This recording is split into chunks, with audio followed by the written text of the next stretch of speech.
小丫头，你想气死我呀？妈养你这么大，妈的话你听过几回？我是你亲妈，我还能害你不成？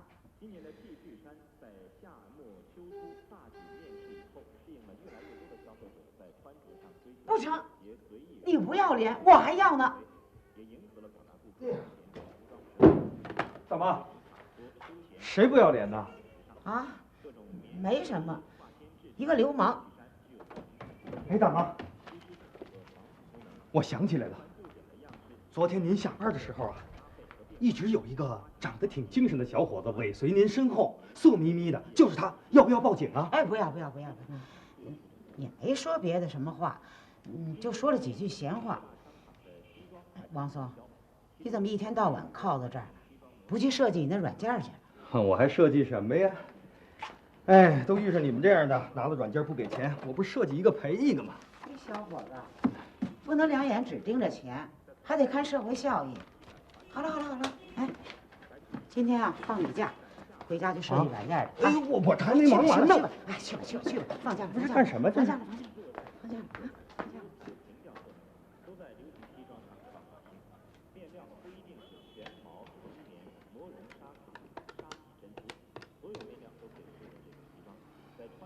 哎，彩霞，妈求你了，你想想，你从小一把屎一把尿，妈给你拉扯大容易吗？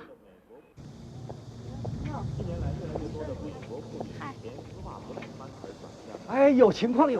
怎么了？鬼子进村了？确实情报，老太太大有搞婚外恋的嫌疑。胡说八道！你把中国男人说的也太没出息了。真的，我进去的时候，他正打电话呢，你没看见他打电话那样呢？是你。王松，你真是个白眼狼，他妈平时对你最好。哎呀，我还亲耳听见他骂那男的什么臭不要脸的，他不让我在那儿待，这不把我给轰出来了吗？真的吗？啊！呀，大妈遇到流氓了。小姑奶奶，你杀了我吧，我都快60了，你就不可怜我？哎，我还说什么呀？还好呀，大错没有铸成。哎，大妈，喂，我告诉你啊，你少打我们杨帮办的主意，不是说什么女人都可以勾引到手的。大妈，您别害怕，还有我们呢。有我们呢，你们这是干什么？大妈，他到底想把您怎么样啊？谁？就是那个流氓，不要脸的。流氓？大妈，这没什么丢人的，这恰恰说明您身上还有女性的魅力。你们说什么呢？大妈，你不是遇上个男人吗？夏雨，我可是良家妇女啊！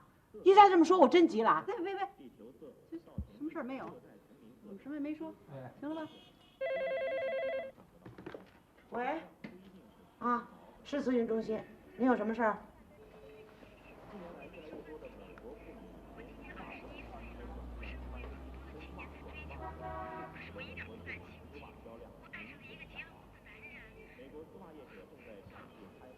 你活该！我真不明白，20来岁的姑娘，什么样的小伙子找不着，非找个大老头子。老头子有什么好？都快当你爹了。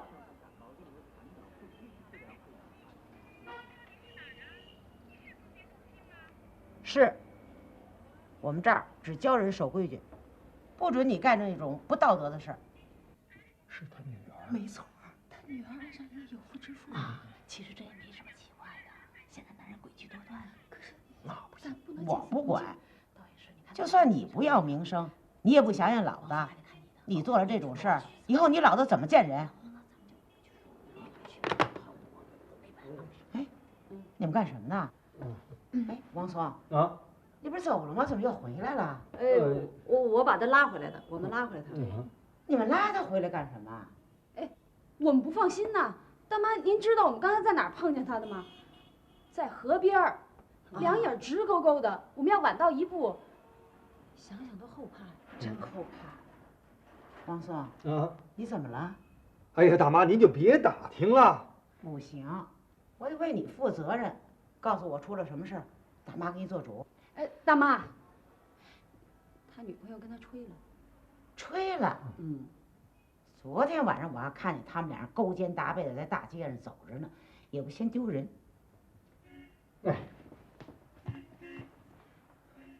大妈，要不怎么说这个女人变化就是快呢？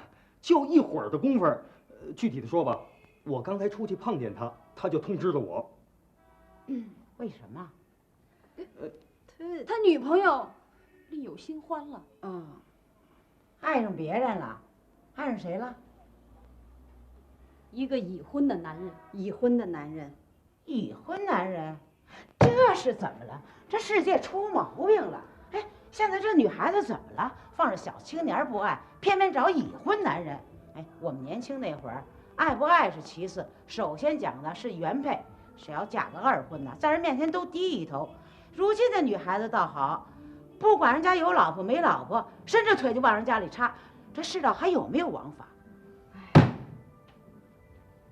太感谢您了，大妈，您看您为我的事情激动的，现在像您这种有正义感的人已经不多了。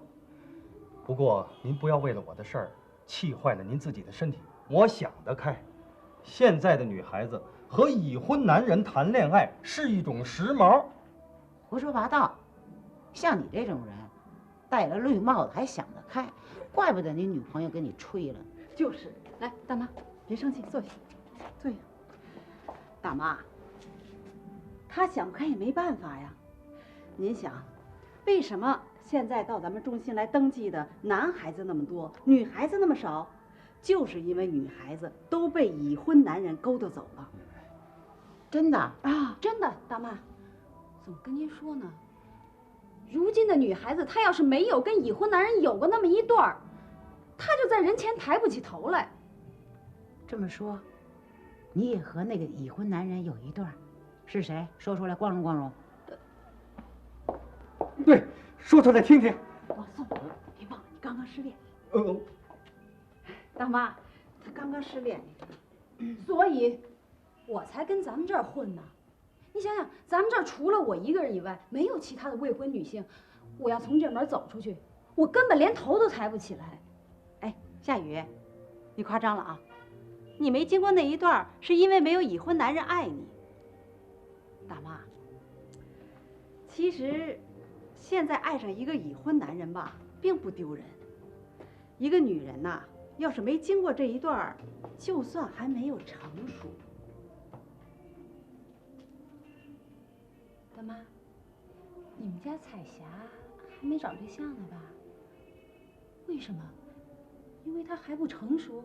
她还不成熟，她都快熟过了。真的？她也有这么一段了啊！你们瞧瞧，我还一直为彩霞瞎操心呢。哎，你们以前发现没有？这小丫头有点自卑，自卑的厉害。大妈，有时候吧，当着您的面也不好意思说，可我在背地里吧就老犯嘀咕。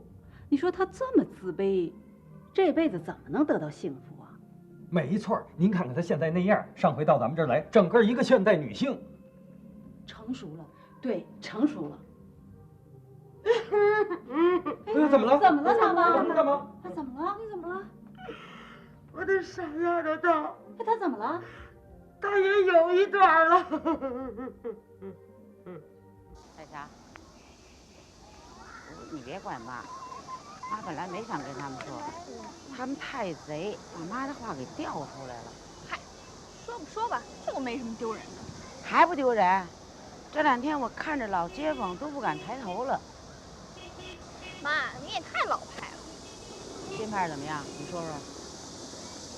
那位名人曾经说过，两个人要是相爱啊，能把床跳大街上去。什么？是人还是畜生？我问你，你跟那个东西没干什么事儿吧？妈，你一张口就没文化。甭管有文化没文化，你先说那个了没有？没有。不是我不愿意跟他那个，是我们俩还不成熟。别在我面前说这俩字儿啊！这两天我听见成熟这俩字儿就反胃。是还不成熟吗？我们追求的是一种灵与肉的高层次的结合。到那天，天就会挂手底落了。你要敢跟他刮手底落，我就到他们单位撕他脸去。你要敢找他麻烦，马上就和他那个。哎，你这丫头怎么不听我话呀？啊，我白养你这么多年呢。啊，说。刘世石，42岁，现代女性培训中心教员，妻子是个医生，有个女儿18岁，本人特长钓鱼，是什么？钓鱼，优点善于帮助女同志。什么？优点？简直是胡说八道！哎，我调查的人都这么说的。我告诉你，40岁以上的男人个个善于帮助女同志，而且这个特长至老不衰。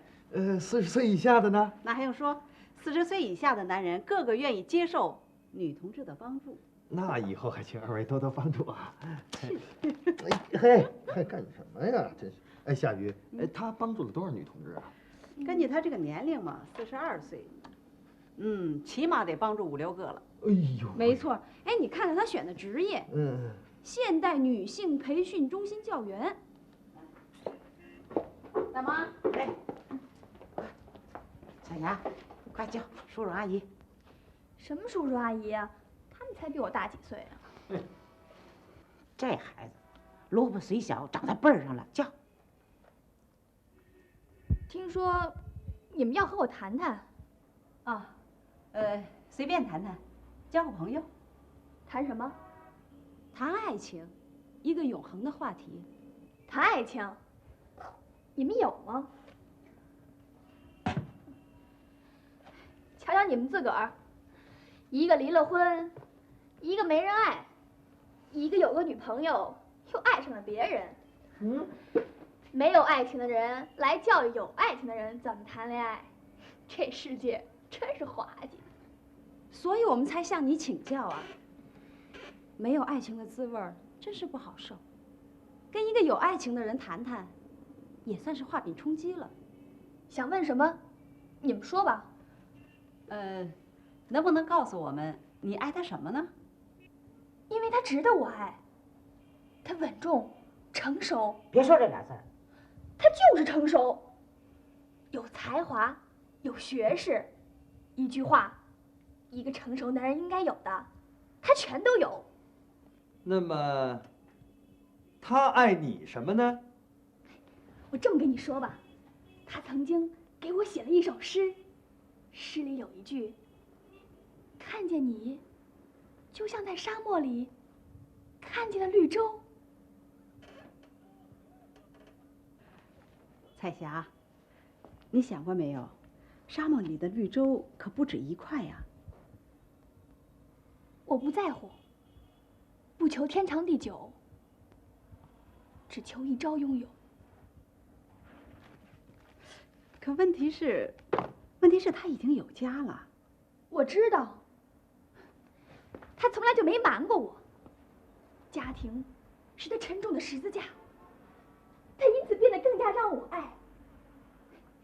我觉得他像耶稣，身上背着全人类的苦难。他说没说离了婚以后跟你结婚？夏雨，你胡说什么？我能拿一黄花闺女嫁个二婚？我们从来就没谈过这个。我们的爱情是纯洁的、高尚的。谈什么结婚离婚，整个一没文化。没文化个屁！一辈子偷鸡摸狗有文化。妈，您不要开口好不好？咱们之间存在着代沟。屁！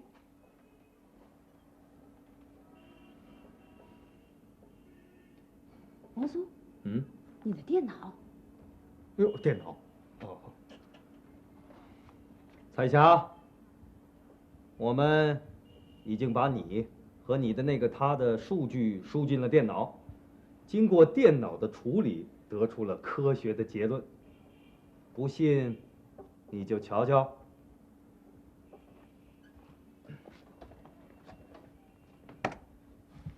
看见吧？种的是龙种，收获的却是跳蚤。这是什么意思啊？这意思还不简单吗？就是说，你播种的是爱情，收获的却是欺骗。这不可能！你们根本就不了解我们的感情。你看，你看啊，俄狄浦斯情节，我这电脑是不是出故障了？没有，王松，你的电脑难得对一次。彩霞，你想没想到，他这个年龄啊，已经差不多可以做你的父亲了。我知道，我喜欢比我大得多的男人。问题就在这儿，一个女孩子啊，她从小第一个崇拜的男人就是自己的父亲。再后来，她在寻找意中人当中呢，有意无意的就把他当做父亲的替代品，所以他们常常寻找那些比自己年龄大的男人。你明白了吗？就是说，实际上你爱的并不是他，而是你父亲。你们别瞎说啊！我们老头子可是一辈子没勾引过小女孩子。你们说我是在爱我父亲？不是你父亲，是你父亲的替代品。也就是说呢，你以为他很像你父亲。不许你们糟蹋他！就我那父亲，没文化，没档次，除了喝酒就不会别的。你胡说！你父亲过去可是国家干部，正科级呢。可是现在他给人看仓库，他是在发挥余热。反正他不像我父亲，他要是像我父亲一点儿，我也不会爱上他。典型的俄狄浦斯情节。俄狄浦斯知道吗？不知道。俄狄浦斯杀了他的父亲，娶了他的母亲，你不清楚，但是呢，在你的潜意识里头已经隐藏着一种仇富的心理。哎，不对呀，这毛病应该是男孩子得的。这是心理学问题，应该问我。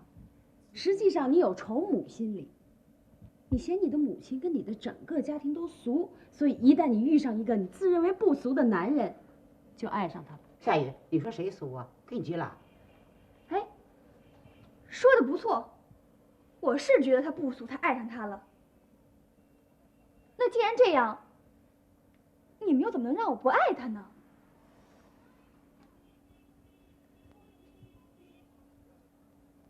按时吃药。是叶大夫。李大夫，我有事出去。去吧。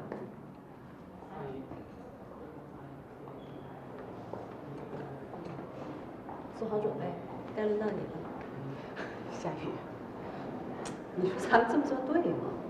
我怎么觉得这样不道德？这有什么不道德的？她丈夫才不道德呢。咱们只不过是把真实的情况告诉她。叶子姐，哎，该你了。哎，你记住啊，你是一个刚刚被救过来的自杀的人。叶子姐。怎么样？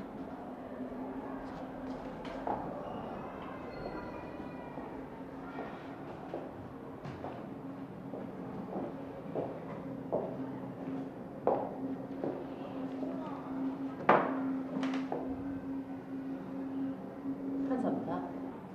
他不想活了，都自杀过2回了。咱们可以谈谈吗？医生，她那个，她丈夫欺骗了她。这样吧，你先出去等着，我单独和他谈谈。嗯，那谢您了，那他就交给您了啊。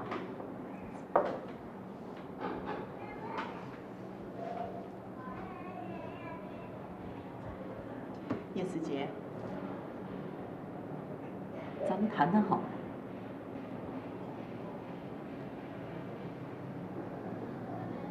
大夫，咱们没什么谈的，我不想活了。也许问题没有你想的那么严重，说出来看看。我结婚19年了。19年？哦，你今年多大？我早婚。我真是结婚19年了。我和我的丈夫关系非常好。我的丈夫是个很成熟、很稳重、有学识、有教养的男人。今年42岁。我很爱他。可是最近，我觉得他好像有外遇了。觉得？你有什么证据吗？这要什么证据啊？我凭的是女人的直觉。有时候我做梦都梦见他跟他在一起。直觉有时候是会出问题的。你胡说！你是什么心理大夫？简直是在骗人。是的，直觉有时候是会出问题的。我有一次，直觉上就出了问题。真的？哎，大夫，你看我对这个世界都失去信心了，你能不能用你的切身体会来帮帮我？是的，我有一次直觉上是出了问题。我的情况和你差不多，丈夫也和你差不多，我很爱他。曾经有一度，我怀疑他在外面爱上了年轻的女孩，我心里非常痛苦。想想我们的家，想想我们的孩子，我真不知怎么办才好。后来我想，你要真的爱他，就应该相信他，不该是你的直觉。我这样做了，你猜怎么着？怎么样？事实证明，确实是我错了。他向我解释了一切，现在我们之间的感情比以往任何时候都好。你看我的故事对你有什么帮助吗？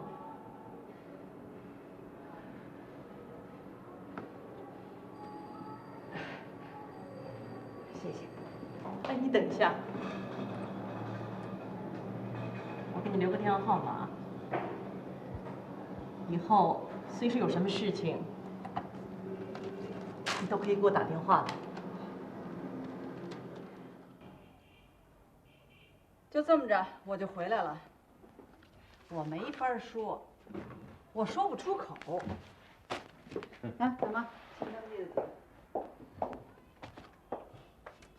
这混账东西，吃着碗里的，蘸着锅里的。要换了我就告诉他，她爱着的丈夫是条恶棍。哎，清醒过来以后，痛苦一阵子也比蒙在鼓里强啊。哎呀，夏雨，你太年轻了。女人呐，有时候宁愿蒙在鼓里。我倒是想认识一下这个人，也许啊，真有魅力哈。大妈，彩霞的眼力不错。这怎么办？彩霞落到老狐狸手里了。哎，你不是正想认识他吗？你去找他。我干嘛去找他？他又没勾引我。那可不一定，没准儿勾引你女朋友的也是他呢。哎，你就装作大妈的儿子，彩霞的哥哥，找他谈谈也是名正言顺啊。得，就这么定了。从现在开始，你叫孙彩龙。什么？孙彩龙？这名听着都恶心。哟，当我儿子还缺了你了？你要真想当啊，我还不一定要呢。既然是孙彩龙，就得有孙彩龙的扮相。要干什么？君子动口不动手。我这有摩斯。来，我待会儿。我求求你们了。别动！你们不能总是强迫别动啊！我跟你说。顶着，千万不能动。我顶住了啊！不许动啊！不许动！夏雨，别动！来，我求求你了，这是我新买的衣服。来，给剪子。给这儿。大妈，您说说他们。好，来。您说说他们，大妈。来，跟我来，别动。有点意思。好，有点意思了。怎么样？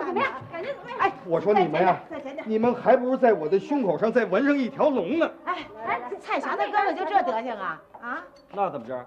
根据彩霞的说法，家着我可不管。他要有一哥哥的话，也就我这德行。哟，我们家出来的男孩子，怎么也得文雅一点啊，一看就得有知识、有文化。有意思了，彩霞爱上这种男人不奇怪。别动！您瞅您这标准，跟他都差不多嘛。去，给他打扮的再横点。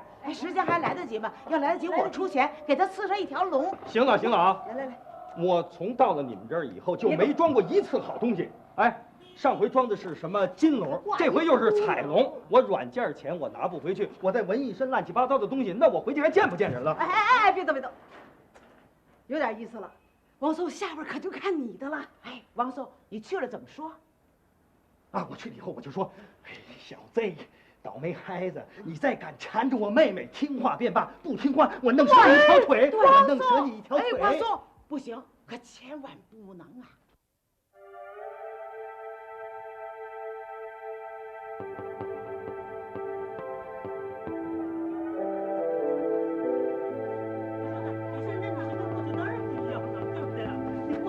过去缠小脚，您现在缠小脚了，对不对？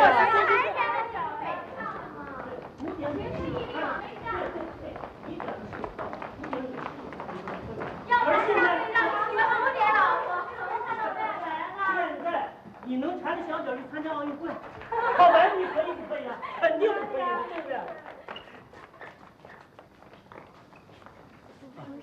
没事。叫你呢？叫我？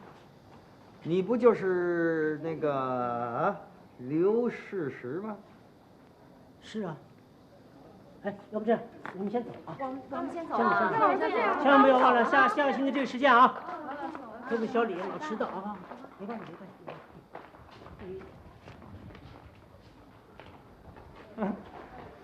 你很善于团结这些个小娘子啊。等等，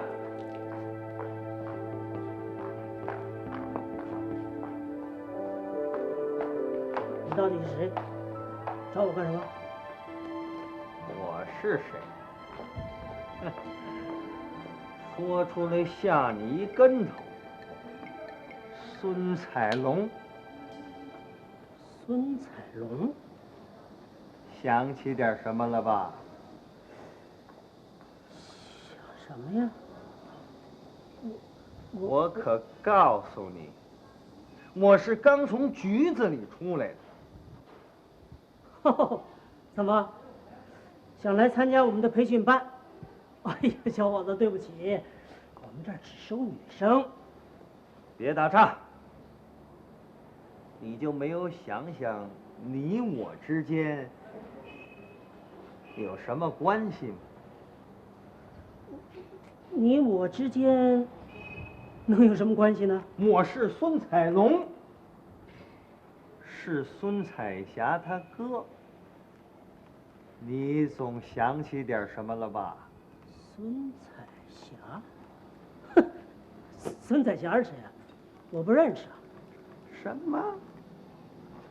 你不认识孙彩霞？哦，想起来了，也可能是我们培训中心的，见了面或许能认识。怎么？你妹妹出事了？想找我帮忙？啊？事实。哎呦，亲，哎呀，我正去医院接你，你怎么来了呢？啊？这是谁呀？哦，哎呀，我们的中心呢，影响是越来越大。这位小伙子刚刚从监狱里出来，就想来参加培训中心，可惜他不是女的呀。哎，小伙子，我告诉你啊，回去告诉你妹妹，有时间一定让她来，我一定好好的培训她。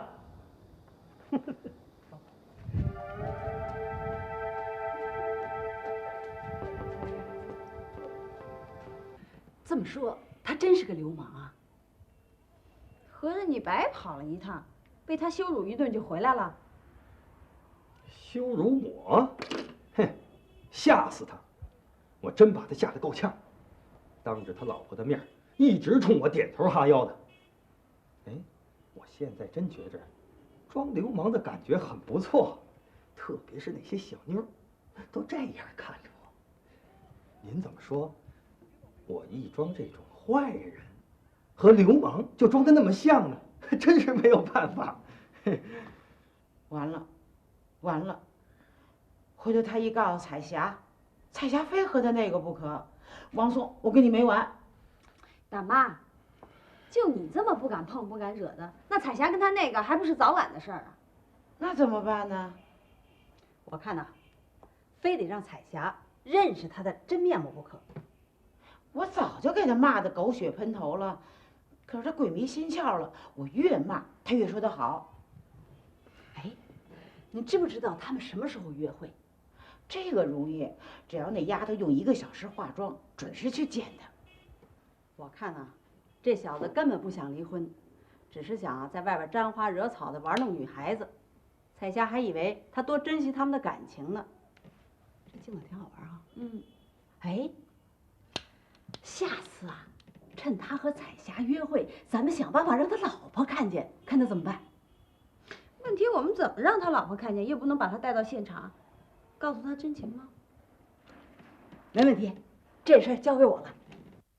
对，一见着他老婆，他肯定把彩霞给甩了。可是，他要不甩彩霞，甩他老婆呢？那就没办法了，那您就等着做丈母娘吧。哎，哦，行，明天吧。啊，行，明天啊，我跟你说，到时候咱们那个，行，好好，就这样了啊。哎，师傅再打一个，哎，我这还打呢。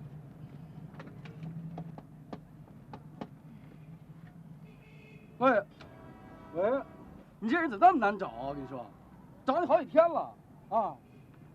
明天呢？行，我跟你说，有一个东西你必须带上，你要不带上，我跟你说，咱们这个事儿。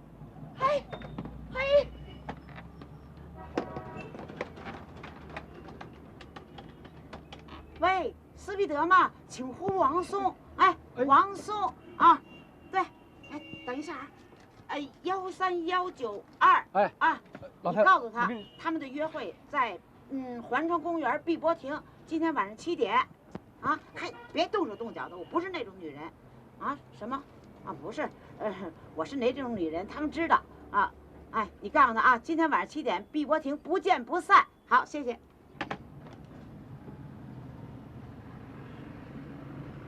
多大岁数了，还不见不散，真是的。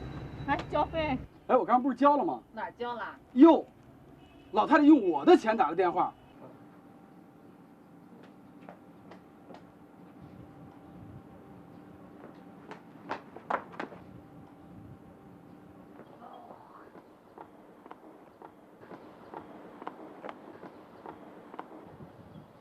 四杰同志，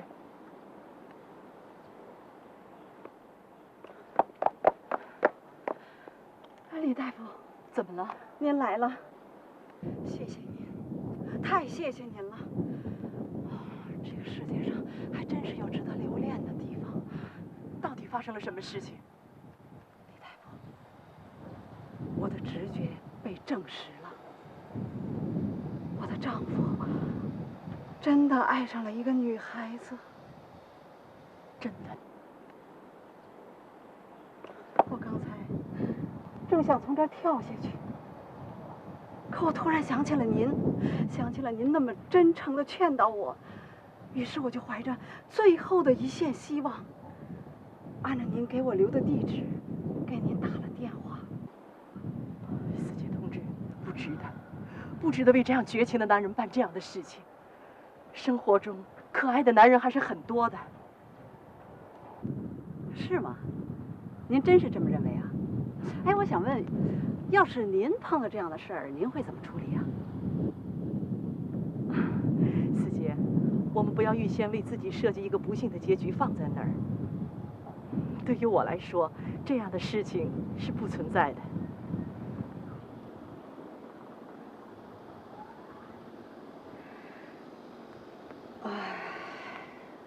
李大夫，我想求您件事儿。有什么事你说吧。我希望您跟我到我们第一次约会的地方去看一看，然后我就和过去告别。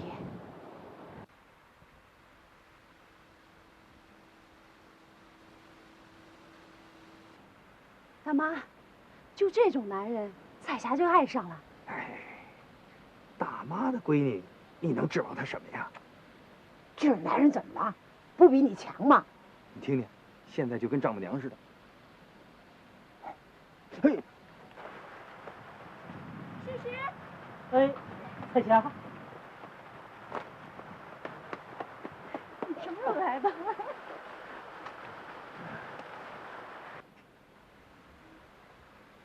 哎呦，这丫头脸皮也不要了。看什么看？还不闭着眼睛？好，来，坐下，坐下。哎，有事儿吗？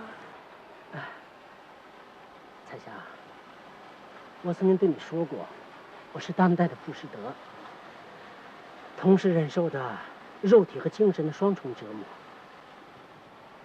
这我都知道。嗯。你还说，你是现在的耶稣，身上背着全人类的苦难。天哪！他跟彩霞说什么呢？彩霞，我爱你，我真的爱你，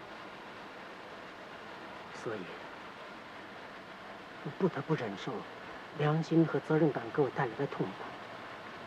彩霞，我不希望我们纯真的爱情张扬出去，但愿两情相知。事实，你不要这么折磨你自己。咱们的爱情又没什么丢人的。是没有什么丢人的，但是我们这种超凡脱俗的爱情，不是一般俗人所能理解的。这不，你哥找我去了。我哥？李大夫，您很爱您的丈夫是吗？能跟我谈谈他吗？他呀，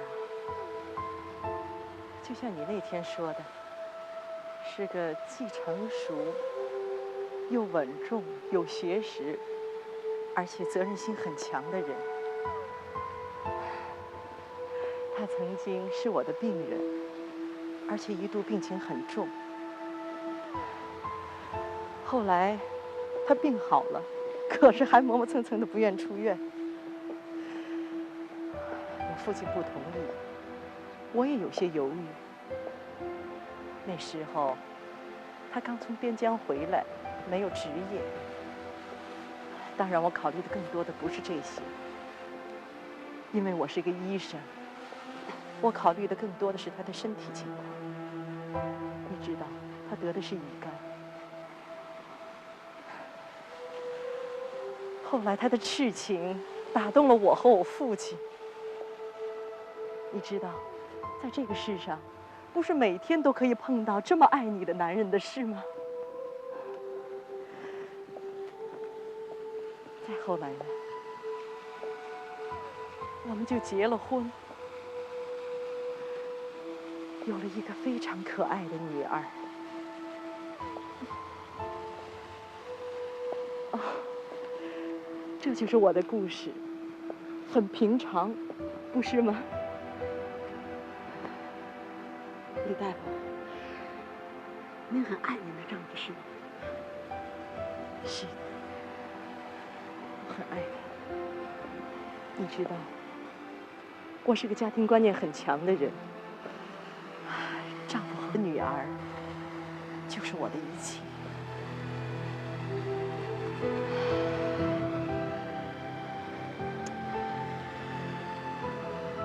李大夫，咱们还是不去了吧。李大夫，我想有些事儿还是不看见的为好。不就在前面吗？哦，李大夫，咱们回去吧。你瞧，就在那儿。不，什么？他把我们家说成什么？不行，我得扇他去。哎，大妈，小不忍则乱大谋。怎么样？我是不是装什么像什么啊？哥，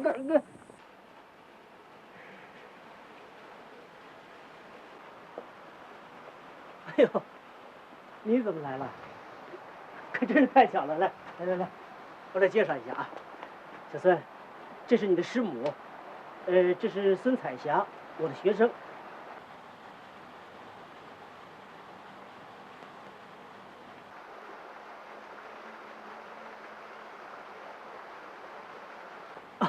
小孙儿，你的事儿我看咱们就谈到这儿。我虽然是你老师，可是有些事情恐怕也是爱莫能助啊。啊，走，回家。女儿一定等急了。事实，彩霞，事实，事实，你让我和大姐谈谈。大姐，咱们俩早就该认识了，你知道吗？刘世石，他真正爱的是我，而不是你。小三儿，你说些什么呀？你这是？啊？事实，你不要再勉强自己的感情了，不是吗？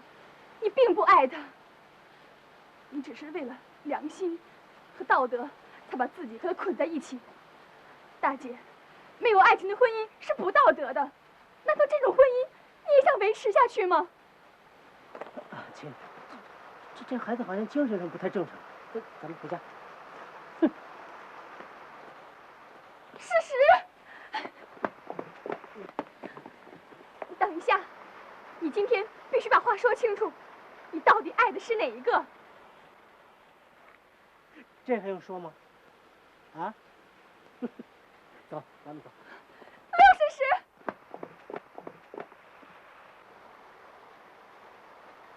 我告诉你，一个女孩子家，请你放尊重点啊！刘世石，你这个王八蛋，你把话说清楚！老流氓！我骂人呢，作为女孩子还说我女儿不尊重，我杀你！这整个一小市民啊，真骂人！李玉，走，不给他们一般见识。你什么见识你？你什么见识？李大夫，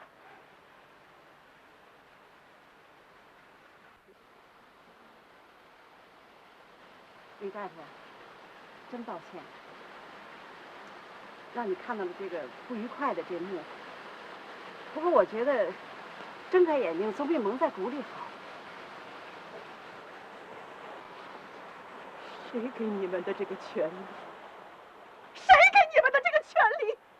李大夫，我们太残酷了，太残酷了。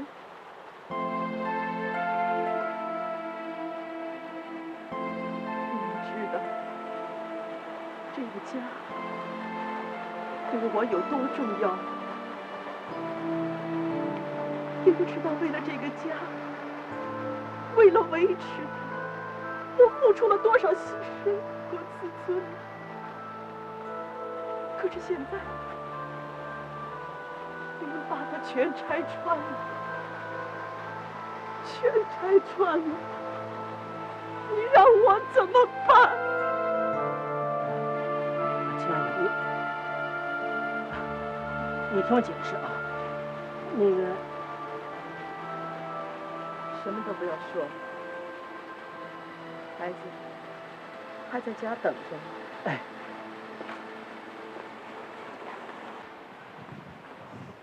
孩子，知道他是什么人了吧？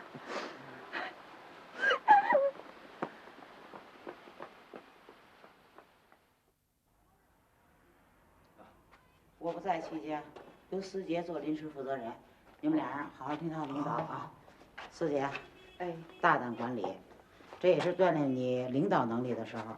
以后干不动了，总要有年轻同志走上领导岗位嘛。啊，知道。您就跟这个彩霞放心的出去玩吧。大妈，您尽管放心，我们就当您退休了。这是什么话？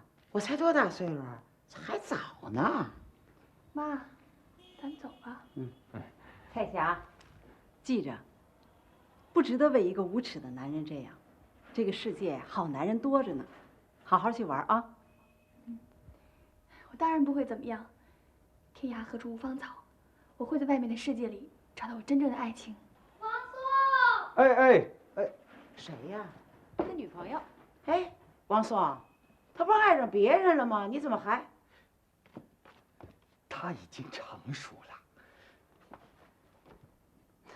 现在的年轻人，彩霞，咱们走吧。